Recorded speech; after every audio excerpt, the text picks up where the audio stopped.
오늘 우리 시대에 가장 절실한 것이 있다면 그것은 바로 사고의 개방성, 생각의 유연성이라고 할 수 있습니다. 내가 주장하는 이론들이 틀릴 수 있다는 그런 여유가 필요하다는 것입니다. 1900년도 초에 오스트리아 빈에서 출생한 유대인 젊은이 칼 포퍼는 1차 대전 때까지는 철저한 마크시스트 공산주의자였는데 2차 대전이 발발하면서 자기 조국 오스트리아에 독일군이 침략하는 걸 보고 생각이 바뀌었어요. 이 전체주의가 갖고 있는 위험성을 발견하고 책을 한 권 썼는데 그 책이 The Open Society and Its Enemy, The Open Society, 열린 사회와 and Its Enemy, 그의 적들, 열린 사회의 그 적들이라는 책입니다. 제가 어렸을 때 읽었던 동화 가운데 재미있게 읽었던 게 알리바바와 40인의 도적이에요. 보셨나요? 네. 가난한 나무꾼 알리바바가 나무를 하러 깊은 산에 들어갔다가 도둑들이 숨겨놓은 보물창고를 발견했는데 보물창고는 신기하게 주문을 외워야 열립니다. 뭐라고? 열려라 3,000개. 가보니까 그도 보화가 있어갖고 그걸 가지고 집에서 부자가 되니까 놀부심보 같던 형 카심이 시기심이 생겼어요. 내가 들어가서 그 보물을 다 차지하리라. 그러니까 흥부와 놀부가 우리나라에만 있는 게 아니고 이 아라비안 나이트도 있어요. 그래서 이 카심이 형이 가서 커다란 바위 앞에서 주문을 잊어버렸어요. 열려라 땅콩, 열려라 포도. 안 열려요. 아무리 외쳐봐도 안 열리다가 도둑들이 외출했다가 돌아와서 잡혔어요. 시큰 맞았죠. 죽도록 맞았다는 이야기. 열리지 않으면은 문제가 생기는 거예요. 우리가 대원군 세국정책하고 구한 말에 열지 않았어요. 그래서 일본보다가 근대화가 늦었잖아요. 일본은 일찍 메이지 유신을 통해서 개방해갖고 이 과학 문명을 통해서 우리나라를 침략하고 이런 결과를 가져왔기 때문에 열린다는 거 얼마나 중요해요. 눈이 벌써 열려야 돼. 눈부터 벌써 닫았잖아.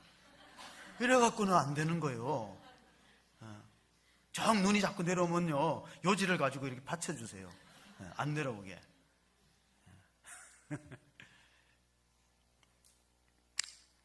예수님도 고칠 때, 병을 고칠 때, 기먹고 말이 어눌한 병자를 고칠 때 뭐라고 했어요? 열려라. 그 다음 말이 중요한데 열려라 에바다. 마가복음 안 읽으시는구나. 마가복음 7장 30절에 예수님께서 열려라 에바다 하니까 혀가 풀리고 귀가 열렸다 그랬습니다. 가을은 이제 독서의 계절이잖아요. 우리가 학교 다닐 때 보니까 사람이 책을 만들고 책이 사람을 만들다. 우리가 초등학교 때 배웠던 표 내용이에요. 영어에는 이런 수거가 있어요. 지도자, 리더 is leader. 다시 한번 보시면 지도자는 뭐라고요? 지도자는 독서가이다. 지도자는 독서가이다. 해리 트루먼은 1950년 6.25 동란 당시에 미국 대통령이었어요. 해리 트루먼이. 그 해리 트루먼이 뭐라고 얘기했냐면은 모든 독서가가 지도자는 아니다. 뭐 어디 책 많이 읽는다고 다 지도자는 아니지만은 반드시 지도자는 독서가이다. 유명한 명제예요. 모든 독서가가 지도자는 아니지만은 모든 지도자는 반드시 독서가가 되어야 한다. 빌 게이츠가 하버드 대학교 중퇴였어요. 그 빌 게이츠가 이런 말을 했어요. 하버드 대학교보다 더 좋은 것은, 하버드 대학교보다 더 나은 것은 훌륭한 독서 습관이다. 그거 잊지 마시고 한번 자녀들한테 하버드 대학교 졸업장보다 더 중요해요. 하버드 대학교 빌 게이츠 졸업 안 하고 중퇴하고 학교를 관두고 컴퓨터 회사를 차렸어요. 그래서 그가 이제 컴퓨터 워드 뭐 이런 프로그램을 만들었을 때 자기가 학교 다닐 때 자기를 놀렸던 동급생이 있어요. 이 빌 게이츠의 동급생이 탐인데, 탐이 뭐라고 얘기했냐면은 빌 게이츠, 빌은 공부도 못하고 또라이다 그래 소문을 했어요. 그래서 자기가 회사를 차리면서 어떻게 하면 이 탐을 좀 욕을 하고 혼을 내줄까 하고 프로그램 하나 발견했는데 그게 탐색기라고. 탐색기, 발음이 좀 이상한 거예요. 탐색기라고. 제가 욕한 건 아니고 탐색기라는 프로를 발명했다는 거예요. 자, 오늘 우리가 읽은 말씀은 에스겔서입니다. 구약의 예언서 가운데 에스겔서를 읽었는데 에스겔 선지자는 나라를 잃고 포로로 붙들려 갔던 희망이 없는 그런 젊은이였습니다. 그가 30살쯤에 하늘이 열리고 하나님을 목격하는 은혜를 경험했는데 이 에스겔서 1장 우리 1장 1절을 보시면은 30째 해 넷째 달 초닷새에 내가 그발강가 사로잡힌 자 중에 있을 때에 하늘이 열리며 하나님의 모습이 내게 보이니. 자, 이 30째가 성경학자들은 그의 나이를 가리킨다고 합니다. 그가 여호야긴 시대에 바벨론에서 나라를 잃어버리고 포로로 바벨론 땅에 끌려갔어요. 그래서 거기 바벨론 강가, 그발 강가에서 이제 하나님 자기 조국을 바라보면서 많은 생각을 했겠죠. 자기가 제사장 부시의 아들인데 제사장은 말하자면 목회자의 가정에서 태어났는데 그 25살의 젊은이가 이제 30살이 되니까 5년 동안 포로로 붙들려 있으면서 많은 생각을 했을 겁니다. 우리나라의 미래는 어떻게 될 것이냐? 우리는 과연 조국으로 돌아갈 수 있을 것이냐? 그리고 하나님이 우리 민족을 그렇게 사랑한다면 왜 우리나라가 바벨론에 짓밟히고 더욱이 성전이 해파됐을까? 이스라엘 사람들이 가장 충격받은 것은 성전이 무너진 거예요. 성전은 그들로 말하면 정신적 지주고 영적인 고향과 같은 곳이 이방인에게서 짓밟히고 무너지니까 마치 하나님이 안 계신 것 같은 절망을 느낄 때 그때 하나님이 살아계시는 모습을 보여주었습니다. 계속해서 1장 3절을 보시면은 갈대아 땅 그발 강가에서 여호와의 말씀이 부시의 아들 제사장 나 에스겔에게 특별히 임하고 여호와의 권능이 내 위에 있으니라. 그러니까 하늘이 열려야 말씀이 임한다는 의미가 됩니다. 사람과의 관계는 줘야 열리고 하나님과의 관계는 받아야 열리는 줄 믿습니다. 여러분 은혜 받을 마음의 준비가 필요한 거예요. 하늘이 열리고 하나님 말씀이 임하였다. 아마 어떤 분이 교회가 화재가 나니까요 시험이 들어서 교회를 안 나와요. 교회가 화재가 나면 더 뭉쳐갖고 교회를 재건해야 되는데 왜 안 나오냐니까 이렇게 말해요. 자기 집을 태우는 신을 우리가 어떻게 믿을 수 있느냐. 성전이 하나님의 집이라고 그랬잖아요. 근데 자기 집을 태웠잖아. 어쨌든 태웠으니까 나는 안 나간다 시험 들었는데 아마 이스라엘 민족이 그런 상황일 수 있어요. 하나님의 성전이 왜 무너졌을까? 이제 돌아갈 땅이 조국이 있을까? 여러분 돌아갈 곳이 있는 인생은 여행입니다. 돌아갈 곳이 없는 인생은 방황이에요. 여러분 돌아갈 곳이 있습니까? 에스겔은 하나님께 질문했어요. 질문은 지성을 낳고 침묵은 영성을 낳는다. 그가 만약에 나를 잃지 않고 아버지의 뒤를 이어서 제사장이 됐으면 성전에서 봉사하고 일하고 사역할 수 있는데 이제는 모든 터전을 다 잃어버렸어요. 돈 때문에 일하는 사람은 돈 안 생기면 일 못합니다. 사람 때문에 일하는 사람은 사람 바뀌면 일 못합니다. 야망 때문에 일하는 사람은 욕심이 채워지면 일 못합니다. 하나님의 꿈에 사로잡히고 비전에 사로잡힌 것은 어느 곳에 가둬도 하나님이 쓰실 줄로 믿습니다. 하나님의 이상을 보고 하나님 말씀이 임한 에스겔은 이방 땅에서도 할 일이 생기는데 그게 무엇입니까? 이스라엘 민족을 깨우치는 파수꾼의 사명입니다. 너는 가서 듣든지 아니 듣든지 이스라엘 민족에게 고하라. 파수꾼의 사명을 부여받은 것입니다. 그가 하나님 말씀 계시의 말씀이 하늘이 열리고 임하셨다. 하나님 말씀은 어떤 효력이 있습니까? 히브리서 4장 12절을 보시면 하나님의 말씀은 어떻습니까? 말씀은 살아있고 히브리서 4장 12절 하나님의 말씀은 살아있고 활력이 있어 좌우의 날선 어떤 것보다 예리하여 혼과 영과 및 관절과 골수를 찔러 쪼개기까지 하며 또 마음의 생각과 뜻을 판단하나니. 그러므로 우리가 설교를 잘하는 사람을 말씀을 쪼갠다 그러는데 이게 히브리서 4장 12절에 나와 있습니다. 쪼개서 우리와 세상과 붙어있는 걸 분리시킵니다. 우리 안에 마음의 우상들이 있어요. 왜 가족 전도가 힘드냐면요 우리 마음의 우상을 우리가 떨쳐버리지 못했습니다. 그러니까 남편을 구원하기 어렵고 자식들을 신앙의 길로 인도하기 어렵습니다. 우리 속에 세상을 쫓아내지 않았기 때문에 여전히 우리 마음속에 우상이 있어요. 우리가 말은 안 하지만 우리가 돈이 최고고 보석이 필요하고 명문대학교가 중요하고 그런 가치관들을 안 믿는 가족들이 다 알고 있어요. 그래 그걸 떨쳐버리지 못하고 그 우상을 떨쳐버리지 못하니까 가족들 구원하기가 참 어렵습니다. 우리의 삶의 모습이 그대로 노출되기 때문에 그렇습니다. 에스겔이라는 이름은 뭡니까? 하나님이 강하게 하신다는 거예요.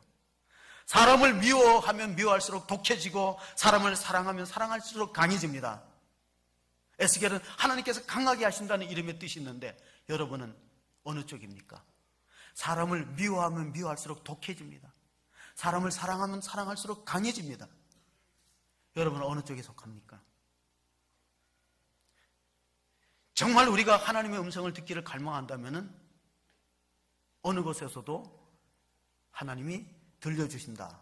그발 강가에서도 이상 중에 하나님 말씀이 에스겔에게 임했고 이사야는 성전에서 하나님 말씀을 듣고 이상 중에 거룩 하신 하나님의 영광을 배웠고 나는 입술이 부정한 자다. 자기 죄를 뉘우치고 회개했습니다. 하나님 말씀은 나를 비추는 거울이 되어야지 다른 사람을 판단하는 기준으로 사용하지 않기를 바랍니다. 에스겔서 48장 35절에 마지막 에스겔의 마지막은 여호와 산마로 끝납니다. 여호와 산마는 무엇입니까? 하나님이 그곳에 계시다. 걱정하지 말라. 너희가 포로의 땅에 남의 나라 이방 땅에서 노예로 살고 있지만은 걱정하지 말라. 하나님이 그곳에도 함께 계신다. 마침내 그곳에서 너희들이 이 땅으로 70년이 차면 돌아올 것이다 하는 예언들이 가득합니다. 그러므로 예언자들은 처음에는 좀 책망하고 징계하는 그런 예언을 했지만은 나중에 보면은 다 하나님께서 회복시킨다는 메시지로 결론이 나는 것입니다. 이스라엘 민족의 사명은 제사장의 나라예요. 제사장의 나라는 어떤 일을 해야 되냐면 모든 민족 가운데 하나님의 살아계심을 보여주고 증거하는 그런 책무를 맡았습니다. 마치 오늘 우리가 만인 제사장설에 베드로전서 2장 9절에 보면은 그러므로 너희는 택하신 족속의 왕같은 제사장이요 그의 소유된 백성이니 이는 너희를 불러내어서 어두운 가운데서 불러내서 빛으로 인도하여서 우리 많은 사람들에게 우리를 구원하신 자의 아름다운 덕을 선포하게 하려 하십니다. 오늘 설교 제목이 에스겔 선포하랍니다. 이렇게 선포하라. 사실 에스겔 선지자가 선포하는 내용들은 설교자 자신에게도 별로 은혜가 안 돼요.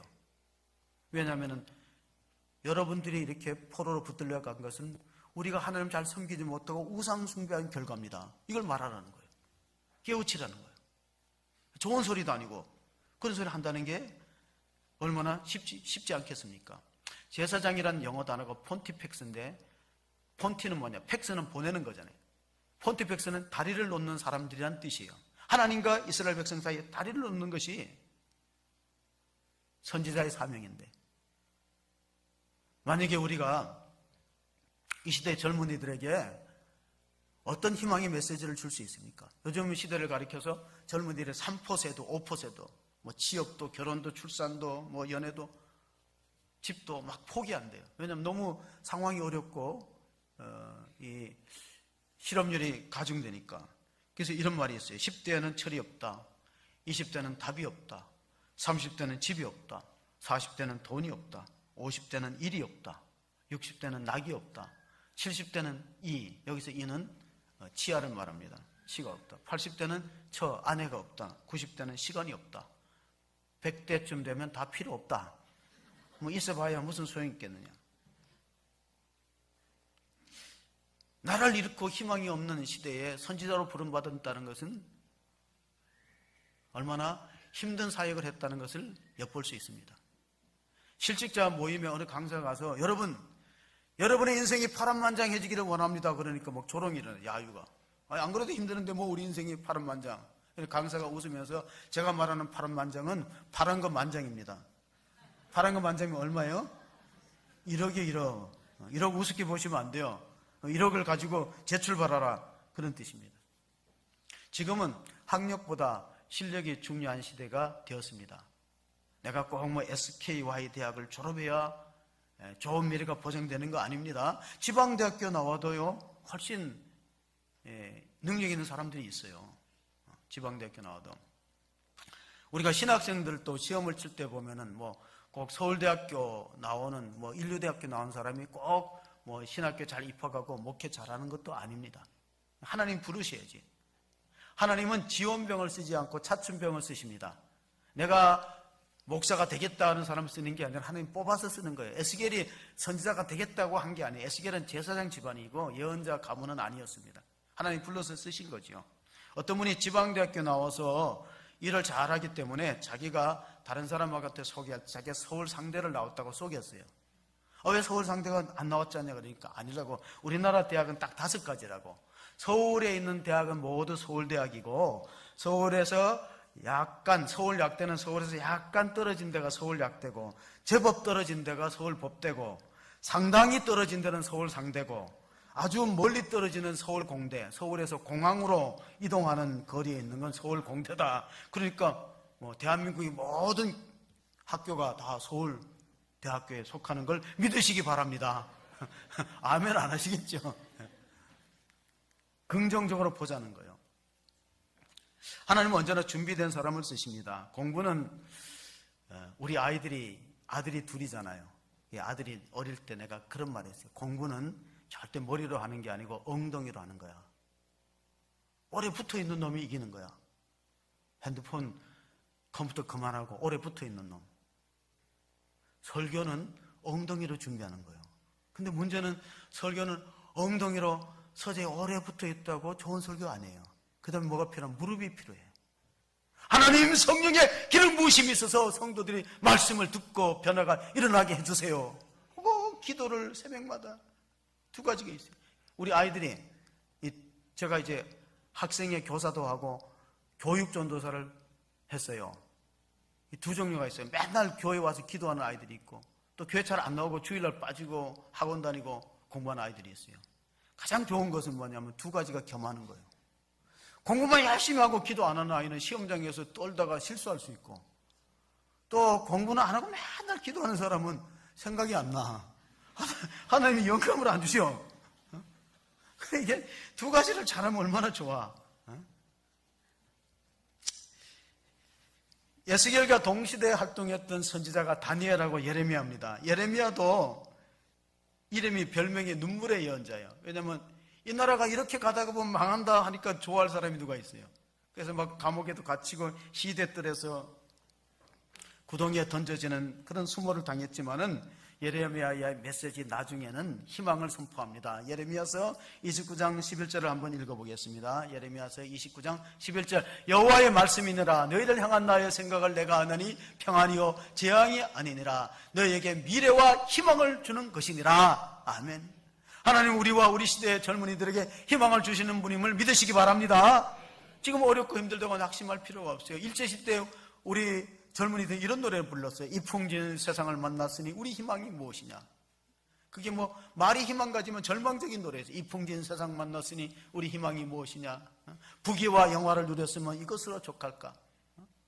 젊은이들을 자꾸 타락으로 이끌어가는 노래입니다. 오늘 본문의 말씀 보면은 하나님의 에스겔을 통해서 그 자리에서 일어나라 말씀하십니다. 에스겔서 2장 1절을 보시면은 그가 내게 이르시되 인자야 내 발로 일어서라 내가 내게 말하리라 하시매. 앉은 자리에 주저앉고 절망 안 되고 문제가 개선되지 않습니다. 설교학 교수가 있어요. 예배학 안에 설교학 교수가 있는데 그 분이 설교는 신언 전달자다. 그분 이제 은퇴하셨는데 신언 전달자라는 말이 있어요. 하나님의 말씀을 운반한다는 거예요. 그러니까 에스겔의 사명은 하나님의 말씀을 백성들에게 가감없이 전하는 거예요. 그런데 만약에 우리나라가 발달한 것 중에 하나가 택배 문화가 발달했어요. 우리 배달 민족이잖아요. 하여튼 조상 때부터 배달은 잘하는 것 같아. 배달 민족이니까 택배를 하는데 다른 물건을 갖다 주면 되겠습니까? 그리고 다른 데 갖다 주면 됩니까? 정한 장소에 정한 시간에 정확하게 물건을 갖다 전달하지 않으면 그걸 뭐라고 하냐 택배 사고라 그래. 택배 사고. 에스겔은 하나님의 말씀을 전달하는 사명이 있는데 예언자라는 예언자가 뜻이 뭐냐면은 그 예자가 일기예보할 때 예자가 아니에요. 은행에 예금 통장 할 예자예요. 말씀을 맡은 자. 우리가 생각할 때 자칫하면 예언자들은 장래 일어날 일을 맞추고 점쟁이처럼 미래를 내다보는 사람이다. 그렇게 해석하는데 실제 예언자, 성경에 나오는 예언자는 맡길 했잖아요. 에스겔 하나님 말씀 맡아서 전하는 거예요. 택배를 받아서 전달하는 거예요. 이제 자기 생각이나 자기 뜻을 가가 덧붙이는 게 아니에요. 여러분, 레오나르도 다빈치의 모나리자 그림이 세계적으로 비쌉니다. 값을 매길 수 없어요. 여러분이 결심하고 모나리자에다 눈썹도 좀 멋지게 그리고 하면 더 좋은 작품이 될까요? 아니, 망치는 거지. 설교자의 유혹도 그런 거예요. 하나님의 뜻을 잘 전해야 돼요. 어떤 분이 열심히 설교를 했어요. 근데 앞에 있는, 시골에 앞에 있는 할머니가 눈이 뚫어지게 설교자를 쳐다보니까 신이 나고 책상을 딱 쳤어요. 왜냐면 힘주어 강조할 땐 책상을 치거든요. 그러니까 더 뚫어지게 쳐다보는데 책상을 한 번씩 칠 때마다 물컵이 조금씩 움직였어요. 세 번째 탁 치니까 떨어지니까 할머니가 내 그럴 줄 알았다 그랬어요. 할머니는 목사님의 설교에 집중한 게 아니라 언제 저 물컵이 떨어지는가를 봤어. 절 보세요. 어떤 분이 제가 이제 제 옷을 봤다, 넥타이를 봤다 이런 분들 가끔 계시는데 절 보세요. 그런 중요한 게 아니니까. 이스라엘 민족들이 하나님 말씀을 받을 때 어떤 자세로 받았는가? 느헤미야서에 보면요, 수문앞 광장에 모였고 나를 잃고 다시 돌아왔을 때, 그들이 빼앗겼던 조국 땅에 다시 돌아왔을 때 그들이 광장, 수문앞 광장에서 모여서 느헤미야서 8장 5절에 보면 에스라가 설교를 합니다. 에스라는 학사경 제사장이니까 에스라가 모든 백성 위에 서서 그들 목전에서 책을 펴니 백성이 펼 때에 모든 백성이 일어서니라. 그 6절을 또 한번 읽어보겠습니다. 6절 같이 읽습니다. 에스라가 위대하신 하나님 여호와를 송축하며 모든 백성이 손을 들고 아멘 아멘 하고 응답하고 몸을 굽혀 얼굴을 땅에 대고 여호와를, 하나님을 경외하는 태도가, 우리가 말씀을 들을 때 이 사람들은 성경에 보니까 새벽부터 정오까지 말씀을 들었어요. 새벽부터 정오까지 말씀을 들으면 적어도 대시간을 서서 하나님 말씀을 받고 마음의 감동과 은혜가 되면 아멘하고 손을 들고 하다 뵀다는 건 뭐예요? 말씀에 굶주렸다는 거예요. 70년 동안 예배를 못 드렸거든요. 지금 70년 만에 조국 땅에 돌아왔으니까 70년 동안 예배를 못 드렸으니 말씀에 대한 갈망이 얼마나 컸겠어요. 하나님은 절대 택한 백성들 손해보게 안 합니다. 나라가 망해서 그 사람들이 성전 예배, 제사를 드리는 짐승을 바치는 예배에서 말씀의 예배로 돌아오게 한 거예요.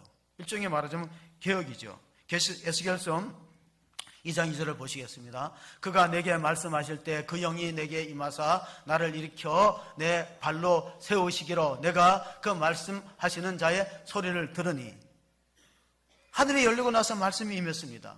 이건 중요한 성경의 계시가 임하는 순서인데, 사도행전 10장에 보면 이 고넬료가 기도할 때, 구시에 기도할 때 하늘이 열리고 보자기가 막 그 그릇에 부정한 게 있는데 잡아먹으라 3번 환상 끝에 이상하다 할 때, 잡아먹어서 안 되는 부정한 동물을 어떻게 잡아먹을까 할 때 바깥에 노크 소리가 났어요. 그 뭐냐, 백부장, 로마의 백부장 고넬료가 사람을 보내가지고 우리 집에 와서 말씀하옵소서, 우리 집에 와서 복음을 전해주세요.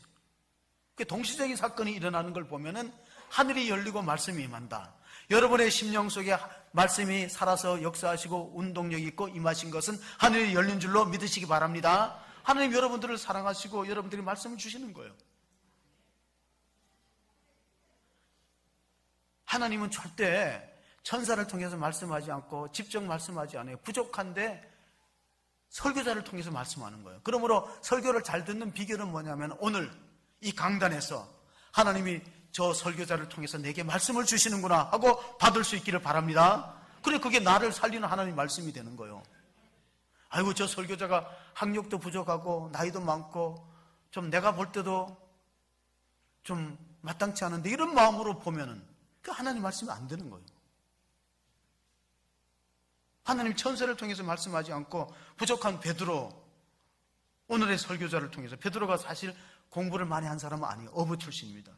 사도행전 10장 33절을 보시면은요, 이 백부장 고넬료가 직분은 더 높은데 내가 곧 당신에게 사람을 보내었는데 오셨으니 잘하였나이다. 이제 우리는 주께서 당신에게 말씀하시니 모든 것을 듣고자 하여 다 하나님 앞에 모였나이다. 이 마지막 기절이 하나님 앞에 모였다는 말을 잘 의미해 보세요.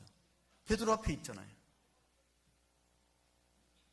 그러니까 저를 보기 싫으면 십자가라도 보세요. 우리가 누구 앞에 있다고요? 하나님 앞에 있는 거예요. 말씀하옵소서. 우리가 하나님 앞에 이런 자세가 코람데오의 자세입니다. 코람데오. 칼빈을 비롯한 종교개혁자들이 썼던 중요한 청교도 좌우명의 코람데오. 데오는 하나님이고 코람은 앞이라는, 하나님 앞에서. 우리가 하나님 앞에 서 있습니다. 여러분이 적어도 주일날 시간을 구별해서 오는 것은 하나님 앞에 서 있는 자세입니다. 그리고 주일날 못 오는 사람은 하나님 앞에 안 나온 거지. 우리가 흔히 얘기하면 교회를 안 나온 게 아니라 하나님 앞에 안 나온 거예요. 하나님 앞에. 하나님 앞에 말씀을 듣잖아요. 그때 베드로가 입을 열어서 쭉 복음의 비밀을 설명하는데 간단하게 추려서 압축가일로 10장 38절 말씀 보십니다. 하나님이 나사렛 예수에게 성령과 능력을 기름 붓하셨음에 그가 두루 다니시며 선한 일을 행하시고 마귀에 눌린 모든 사람을 고치셨으니 이는 하나님이 함께 하셨음이니라. 아멘. 야, 이거 엄청난 복음의 압축 파일이에요. 이 한 문장 안에 예수님의 3년 사이에 다 들어있어요. 성령의 역사로 병도 고치고 하나님 나라 복음을 전파하고, 한마디로 이 말씀을 통해서 고넬료 가정이 은혜를 받고 성령이 임하셨어요. 그래서 방언이 터졌는데 이거를 신학적으로 뭐라 그러냐면 이방인의 오순절이다. 유대인의 오순절은 사도행전 2장에 우리가 잘 알아요. 오순절 날이 이미 이름에 뜨겁게 120명이 기도할 때 하늘이 열리고 하늘에 바람 같은 소리, 불 같은 역사가 있어서 불의 해같이 갈라지면서 바람 소리가 있어서 각 사람 위에 성령이 임하였더니 그들이 입을 열어 방언으로 말하기 시작했다. 이거는 유대인의 오순절이고, 이방인 고넬로 로마의 백부장의 오순절은 사도행전 10장이에요. 여기서 알 수 있는 것은 성령의 역사는 기도할 때와 설교할 때 동일한 현상이 나타난다는 사실입니다. 우리는 다 성령 받으려면 기도만 하면 된다는 거예요. 그런데 두 가지가 있다는 거예요. 사도행전 2장은 기도할 때 성령이 임했지만은 사도행전 10장은 설교를 들을 때 임한 줄로 믿으시기 바랍니다. 어떤 자세로 임하냐? 하나님 앞에서. 지금 우리가 하나님 앞에 서 있다 하는 자세로 말씀을 받을 때 성령이 임하였고, 이제 사도행전 10장 43절에 보면은 그때 그에 대해서 모든 신자가, 모든 선지자들도 증언하되, 모든 선지자들이 예수님에 대해서 증언하되 믿는 사람들이 다 그의 이름을 힘입어 제사함을 받는다. 그러니까 예수님의 십자가의 죽으심은 구약 시대부터 계속 예언자들이 말씀한 메시아가 우리의 죄를 짊어지시고 십자가에 죽으셔서 피 흘려서 죄를 다 도말해 주셨다. 그 사건이다. 그러므로 구약 시대에 수천 년 동안 짐승을 가지고 예배를 드렸던 것이 이제 더 이상 우리한테는 이제 행하지 않는, 우리가 십자가를 의지하면서 하나님의 구원을 값없이 은혜로 받게 되었다. 그 내용입니다. 사도행전 2장에 오순절 후에 베드로가 설교를 합니다. 여러분 잘 아시는 것처럼 3,000명이 회개했던 설교 내용이 뭐냐?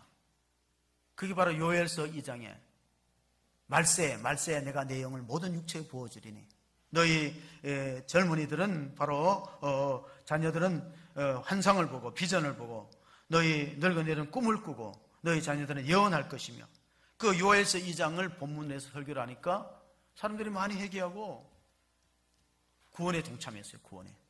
구원받은 자가, 성경에 이렇게 나왔어요. 그날에 세례받고 구원받은 자가 3,000명이더라.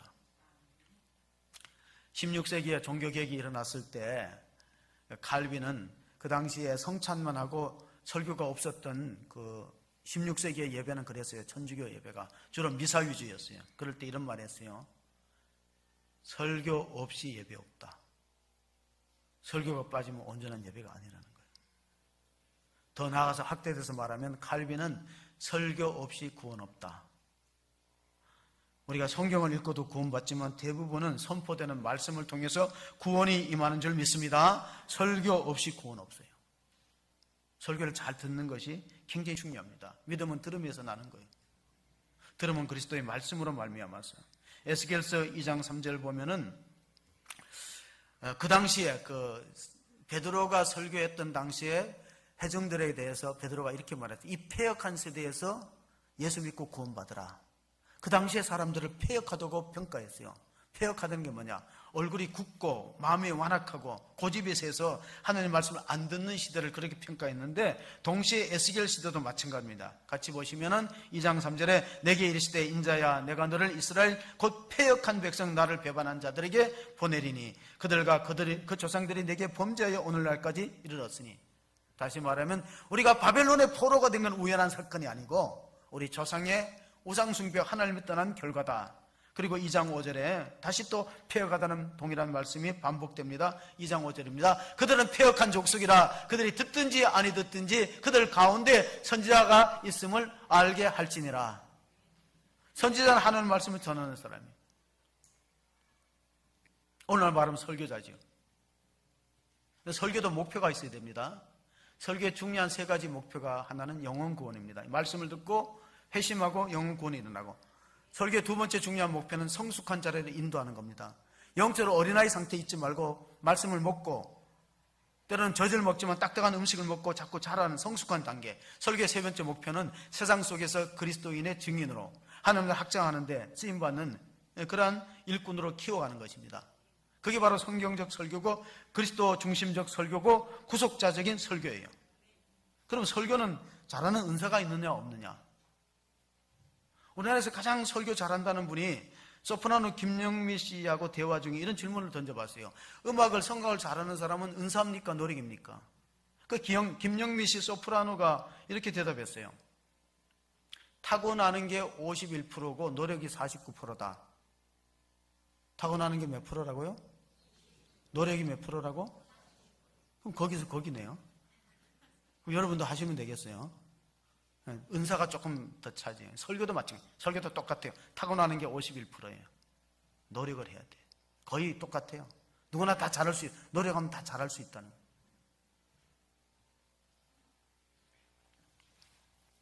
제가 직업병이 하나 있는데, 제 직업병이 뭐냐면 활자 중독증이에요. 활자 중독증이 뭐냐면, 저는 청년 때나 성장하면서 어릴 때도 책을 봤지만 활자를 잘 안 버려요. 그러니까 신문지 쪼가리라도 거기에 중요한 내용이 있으면 스크립하고 안 버려요. 그러니까 우리 신문은 가끔 가다가 이제 너덜너덜해 보면 중요한 것들 다 오려가지고.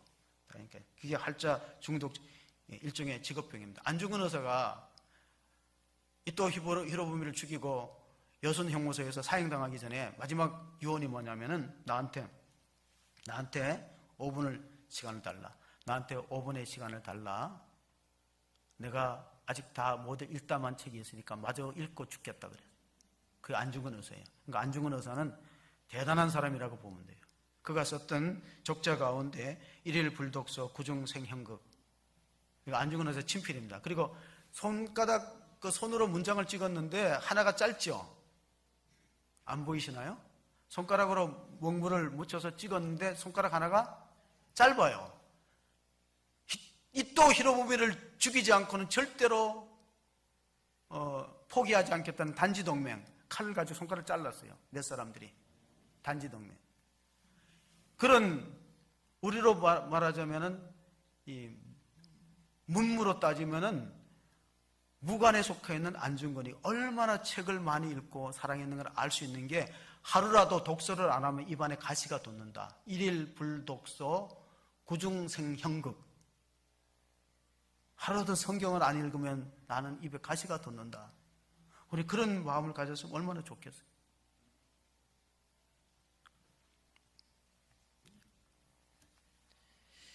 (4세기에) 설교를 가장 잘했던 사람이 존 크리스토스톰이라는 사람이에요. 4세기에. 그는 당시에 로마 황제와 귀족들의 죄를 막 성경 선포할 때 예언자적으로 설교를 하니까 잡아다가 신문하고 고문했어요. 너의 재산을 다 몰수하겠다. 그럴 때 존 크리스토스톰이 내 재산은 하늘나라에 다 쌓아 올렸습니다. 너는 가족들과 떨어져서 멀리 기양살이 보내겠다면은 나는 언제나 주님과 동행합니다. 너를 죽여가지고 너의 목숨을 뺏겼다 그러면 그건 내가 바라는 바입니다. 나는 순교자로서 면류관을 쓰기를 원합니다. 그러니까 존 크리스토스톰이 설교를 잘하는 이유는 영성이에요. 영성. 순교적 영성. 그러므로 우리는 전도나 설교도 그렇고 가장 중요한 것은 관계와 삶을 통해서 복음이 전파되는 겁니다. 필립 브룩스라는 설교학 교수가 한 말이 설교자의 인격을 통해서 성경이 전달되는 것이다. 설교란 설교자의 인격을 통해서 전달되는 것이다.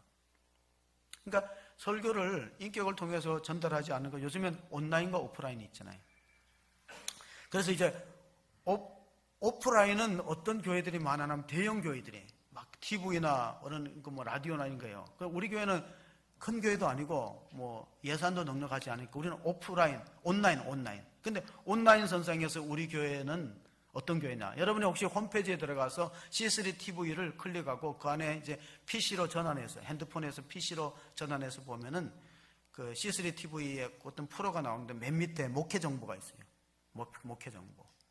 거기 보면은 이번 주 설교, 새로운 신규 설교가 있고 추천 설교가 있고 많이 본 설교가 있어요. 우리나라의 수만 개 교회 중에서 많이 본 설교에 가장 많이 등재되는 교회가 어떤 교회라고요? 네, 그걸 아셔야 돼요. 나는 절대 자랑할 생각이 없는 건 통계입니다. 방송국 통계로 클릭 숫자하고 본 시간까지 다 줘야 됩니다. 이분들이 금방 나갔는가 아니면 끝까지 봤느냐. 근데 우리 호수중앙교회 설교가 온라인상 가장 많이 봤다. 그렇게 이제 C3 TV에서 집계가 나와 있으니까 여러분들이 많이 기도해 주시고, 에스겔서 2장 6절 7절에 성경을 말씀을 들었던 자들이 어떤 자들인가 같이 읽어봅니다. 인자야, 너는 비록 가시와 찔레와 함께 있으며 정갈 가운데 거주할지라도 그들을 두려워하지 말고 그들의 말을 두려워하지 말지어다. 그들은 패역한 족속이라 그 말을 두려워하지 말며 그 얼굴을 무서워하지 말지어다. 그들은 심히 패역한 자라. 그들이 듣든지 아니 듣든지 너는 내 말로 고할지니라. 이렇게 에스겔서의 2장의 앞부분은 듣는 사람들의 어떤 평가에 의해서 말씀이 가감되거나 조절되지 말고 담대하게 전하라는 그런 명령이었습니다. 왜냐하면은 오늘날에 많은 교회들이 수평이동을 하니까 교인들이 듣기가 거북하고 싫어하는 설교를 잘 못하는 경향이 있어요. 예를 들면 지옥에 관한 거, 헌금에 관한 거, 또 심판과 책망에 관한 설교를 하기가 어려워요. 그런데 가만히 생각해 보세요. 훌륭한 설교자가 훌륭한 청중을 만들고 반대로 훌륭한 청중이 훌륭한 설교자를 만든다는 사실입니다. 왜냐하면 성도들이 수준이 높아서 그런 말씀도 다 들을 수 있다면은, 그것도 달게 들을 수 있다면은 훌륭한 설교자는 낫는 것이죠. 그러니까 듣든지 아니 듣든지, 에스겔에게 주시는 하나님 말씀은 듣든지 아니 듣든지 담대하게 복음을 전파하라 하는 말은 디모데후서 4장 2절에 보면 그 바울이 디모데에게 주신 전도의 말씀과 비슷합니다. 같이 읽습니다. 디모데후서 4장 2절에 이렇게 말씀하셨습니다. 너는 말씀을 전파하라. 때를 얻든지 못 얻든지 항상 힘쓰라. 범사에 오래 참음과 가르침으로 경책하며 경계하며 권하라. 자, 경책하며 경계하며 권하라가 한마디로 말하면 설교란 뜻입니다. 예수님이 마지막 분부가 뭐냐? 가르쳐 지키도록 하라. 가르쳐 지키도록 행하게 하라. 그렇다면은 최초의 설교자가 누구냐? 최초의 설교자는 하나님일 수 있어요. 가르쳐 지키고 행하게 하라. 그래서 하나님이 뭐라고 아담과 하와에게 명령하셨냐면 최초의 설교자였던 하나님께서 이 선악과 나무를 먹는 날은 반드시 죽으리라 했어요. 그런데 먹었습니까? 안 먹었습니까? 네, 먹었어요. 그러면 설교를 잘못한 겁니까? 아니면 아담이 잘못한 겁니까? 잘 들으세요. 굉장히 중요한 말을 제가 하는 거예요. 최초의 설교자 하나님은 아담에게 가르쳐 지키도록 행하도록 해서 선악과 나무 먹지 말라고 했어요. 그런데 아담은 그걸 먹고 책임을 하나님한테 돌렸어요. 하나님이 지어주신, 만들어주신 하와가 먹자 그래서 먹었습니다. 이 말은 설교를 듣는 회중도 말씀 앞에 책임감을 가져야지. 다 설교자의 몫으로 돌리면은 어렵다는 거예요. 변화가 어렵다는 겁니다. 탈무드에 보면 이런 말이 있어요. 입보다 귀를 상석에 앉히십시오. 입으로 망한 사람이 있어도 귀로 망한 사람은 없습니다. 사람이 말을 배우는 데는 2, 3년 걸리지만은 잘 듣는 거 배우는 데는 60년 이상 걸려요. 왜냐하면 60세가 이순이잖아요. 귀가 순하다. 듣는 게 순하다. 그러니까 잘 듣는 것은 60년 60세 안 되시는 분들 많겠죠. 잘 듣는 설교 잘 듣기가 얼마나 힘들기 때문에 우리가 이렇게 기도하셔야 돼요. 설교자를 위해서도 기도하지만 여러분 자신을 위해서 하나님 설교가 잘 들려지고 믿어지고 역사하여서 변화가 일어나게 해 주시옵소서. 그렇게 기도하는 마음으로 예배에 참석하셔야 됩니다. 끝으로 에스겔서 37장 10절을 다 함께 읽어보겠습니다. 에스겔서 37장 10절입니다. 이에 내가 그 명령대로 대언하였더니 생기가 그들에게 들어가며 그들이 곧 살아나서 일어서나니 사른데 극히 큰 군대였더라. 에스겔의 마른 뼈의 한 쌍을 에스겔 선지자가 보고 났더니 하나님 말씀을 대언하고 생기가 불어 들어가니까 그들이 뼈와 힘줄이 살아나면서 큰 군대를 이루었다는 게 무엇입니까? 설교가 민족을 살릴 수 있고 또 교회와 가정을 살리는 힘이 있다는 사실을 믿으시기 바랍니다. 말씀과 생기를 대언하고 성령의 역사가 일어나니까 큰 군대로 일어서듯이 오늘 우리 가운데, 우리 나라 가운데, 우리 가정 가운데, 우리 자녀 가운데 하나님께서 우리를 살리시는 놀라운 은혜가 풍성하기를 주의 이름으로 축원합니다. 아멘. 하나님 아버지, 에스겔의 선포 앞에 이스라엘 민족들이 겸손하게 돌아왔습니다. 하나님이 애통하는 회개하는 마음으로 말씀을 받았습니다. 이제 에스겔의 마른 뼈다귀와 같은 그런 골짜기에 희망이 없고 암울한 시대에 하나님의 말씀과 생기를 태어나니 그들이 일어서는데 큰 군대였더라. 하나님께서 말씀하여 주시니 우리 자녀가 살아나기를 원합니다. 사업장이 살아나고 나라가 민족이 살고 군대가 살아서 평화 통일, 성서 통일, 선교 통일을 이루고 위대한 민족으로 쓰임받는 대한민국 될 수 있도록 축복하여 주시옵소서. 우리 구주 예수 그리스도의 이름으로 기도합니다. 아멘.